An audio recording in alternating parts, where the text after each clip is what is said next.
ગોધરાથી મહત્વના સમાચાર પ્રાપ્ત થઈ રહ્યા છે કે જ્યાંથી નકલી ચલણી નોટોનો પર્દાફાશ કરવામાં આવ્યો છે. ગોધરાથી સમાચાર કે જ્યાં નકલી નોટના રેકેટનો પર્દાફાશ કરવામાં આવ્યો છે.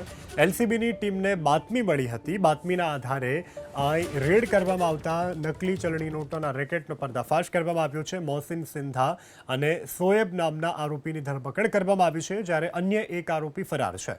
500ના દરની 800 બનાવટી ચલણી નોટ કે જે ઝડપી લેવામાં આવી છે. મોહસિન સિંધા, સોએબ પટેલ નામના શખ્સની ધરપકડ કરવામાં આવી છે. તો દાયળ કાસબા પાસેથી ₹500ની બનાવટની 800 નોટ કે જે ઝડપી લેવામાં આવી છે. એલસીબીએ મોહસિન શબ્બીર સિંધા અને સોએબ પટેલ નામના શખ્સોને ઝડપી પાડ્યા છે. આ સમગ્ર રેકેટનો મુખ્ય સૂત્રધાર ઇમરાન સિંધા કે જેને ઝડપી લેવા પોલીસે ચક્રો ગતિમાન કર્યા છે.